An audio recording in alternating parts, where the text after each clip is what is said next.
and a little bit older. Now I know that it's a bit early in the morning, so I wanted to kick off my question, which is self-directed learning for everyone, with a question for y'all. Yes, I have picked up some Texas. Actually, I began saying that to avoid running into issues with the gender binary. That's at least what I claim. But I love it as a way of addressing you all. I've heard that all y'all is also a common thing to say, so correct me if that is wrong.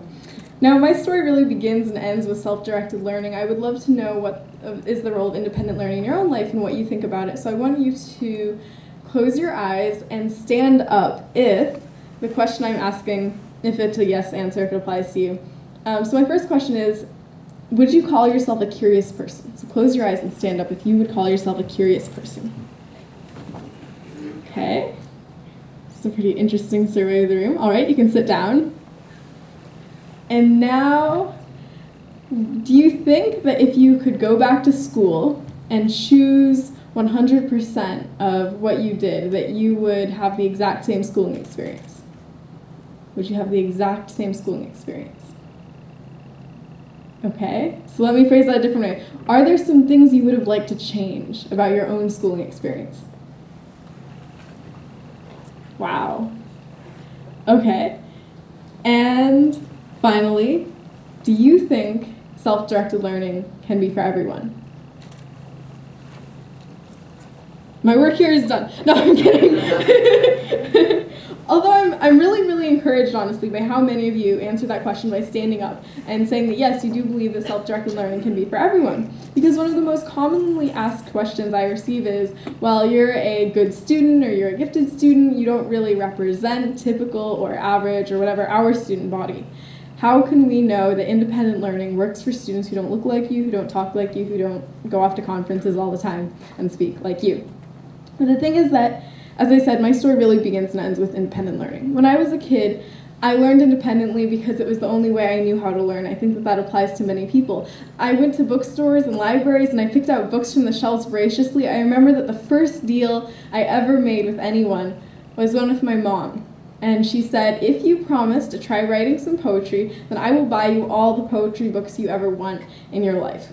She is probably regretting that because she got the bad business end of that deal. Now that I have probably 20-some books of poetry on my shelf, and I think, though, that she has enjoyed reading my poems. So that was really how I got started with books and this love of reading, a love of fiction and nonfiction equally that I had as a child, traveling to all these different worlds that I found through the books I read before I even knew what frequent flyer miles were. And so that was how I became introduced to the magic of learning. I realized, though, that this picture-perfect world that I had for myself was not the world every other kid had. When you're young, you're very egocentric. You think that everyone thinks like you and acts like you. And so when I met a friend who said, I hate reading, then I just stared at her. And I think going through my mind was some kind of, what sort of devil are you, foreign stranger? Like, my mind was completely blown by this. So I began going around to schools with a box of stuffed animals and getting kids to write stories. And that's how I started speaking more widely. It brought me from literacy advocacy to speaking at education conferences, and then through a long and winding road to TED and to organizing conferences. Of course, that independent learning never stops. It didn't stop when I started high school, it didn't stop when I began speaking, and most importantly, it doesn't stop here. I find that oftentimes in some weeks of jetting off to conferences like South by Southwest, for example, that I've learned more in an average day or an average week than I have in an equivalent day or week or maybe even month at school. And so I see firsthand the true value of independent learning in my own life. But I also see a contrasting story. I see the story of my sister, Adriana, who we were both homeschooled, but she went off to public school much earlier than I did. And I remember when she was in 7th grade in junior high that in language arts they had to do these different kinds of sentences. They were learning sentence structure, and it was red light, green light sentences. I didn't understand what the point was because I knew my sister could write sentences perfectly well. She was one of the best writers I know, and she still is. I look up to her immensely. Her poetry carried power, and her words carried weight. But these red light, green light sentences where they practiced writing sentences in a format where they were given some words already, it made her think that she wasn't a good writer. And it made her think that writing wasn't fun anymore. So I saw that, and I realized that one of the most powerful writers I knew had been reduced to someone who was filling in blanks and feeling like she wasn't good enough. And I questioned if this was happening to more students, if it wasn't just my sister. I think that was a moment when I felt really, really lucky that I didn't go to public school. And one of my favorite quotes, which is actually featured in Charles' documentary of the Independent Project in Massachusetts, it's an Antoine Saint-Exupéry one: "If you want to build a ship, don't drum up the men to gather wood, divide work, and give orders. Instead, teach them to yearn for the vast and endless sea." What I saw in Adriana's language arts class was not the vast and endless sea. They were not yearning for anything, they were simply dividing up the work and chopping wood. But I want that vast and endless sea to be what my education is. I want that yearning to be what my learning feels like.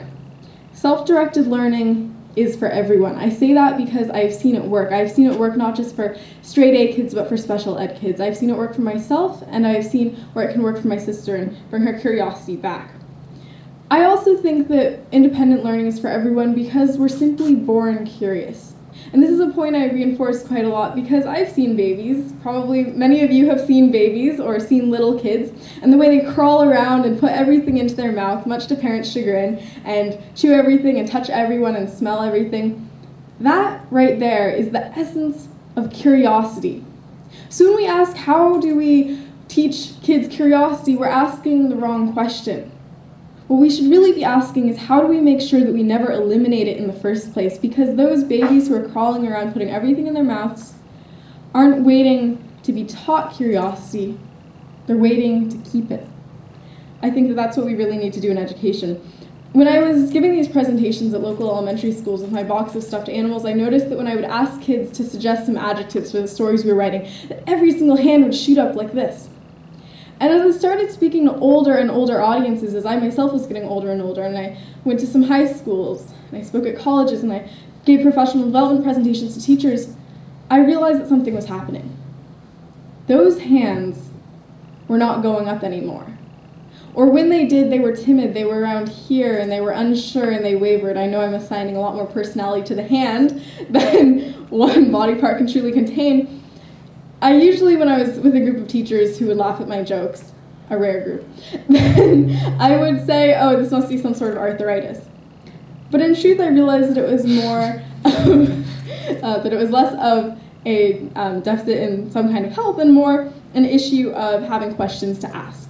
More an issue of being brave enough to come out there with a question, with a suggestion, with any kind of comment. I wanted to see that same passion and verve that elementary schoolers had, their number of questions, their number of suggestions in all age groups. So when people ask, is independent learning for everyone? Then oftentimes there is a lot of subtext to that, and it depends on who's asking the question. When parents ask the question, it's often followed up with something like this: is independent learning really for everyone, Adora? Because my son or my daughter spends all of his or her time indoors playing video games, and I don't think that if I gave him or her a bunch of free time that she or he would do anything good with it. Or they just spend all their time watching TV or whatever else. It's often created because this image that parents have of kids as time wasters. But I know that my friends are so much more than time wasters. Yes, sometimes we spend time on video games. Yes, sometimes we watch too much TV. But more importantly, I have friends who will stay up late nights to have conversations about philosophy, who will read entire books about the Fourier transform just so they can do some weird programming thing that I honestly did not quite understand when it was explained to me.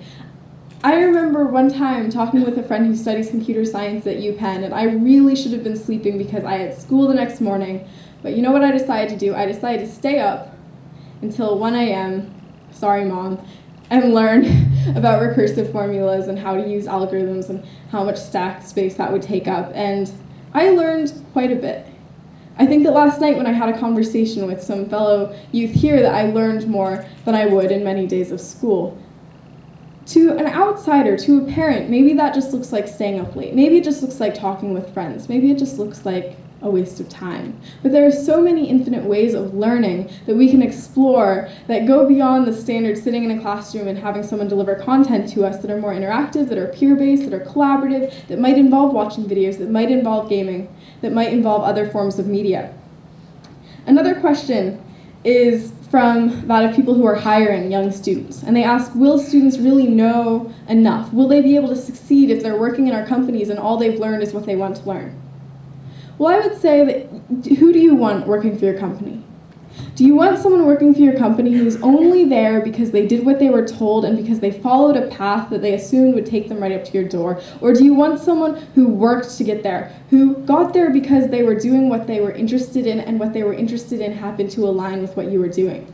I would argue that the employee who knows how to learn independently, who knows how to seek the information they want, and who is deeply passionate about whatever it is that you do, is infinitely more prepared for that job, whatever it might be, than the kid who has just always been spoon-fed.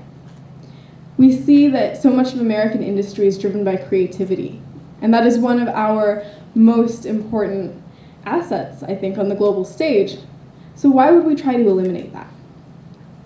I think that this matters, not just because I get this question asked a lot. I think that this matters because it's about more than an individual student. It's about more than me wanting to learn independently. It's about social justice. I remember being at Diane Ravitch's talk in here and hearing her say that she thought no excuses schools reminded her of colonialism. And I definitely see that there's that segregation by race and class and the independent study programs that schools like mine are the first to go when budgets are cut or schools become crowded. But the truth is that I shouldn't get to study independently with the best courses online or whatever else it might be simply because I have the resources to do that. This is something that is incredibly important no matter how poor you are, where you come from, what your zip code is, or where you go to school. I'm reminded of the quote often misattributed to William Butler Yeats, that education is not the filling of a pail but the lighting of a fire, which makes me think of Prometheus and how he, according to Greek myth, brought fire from the gods.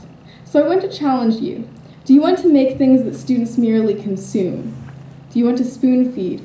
Or do you want to be exactly like Prometheus, bringing the gift of fire from the gods so that we may all see what may be illuminated in the flickering light?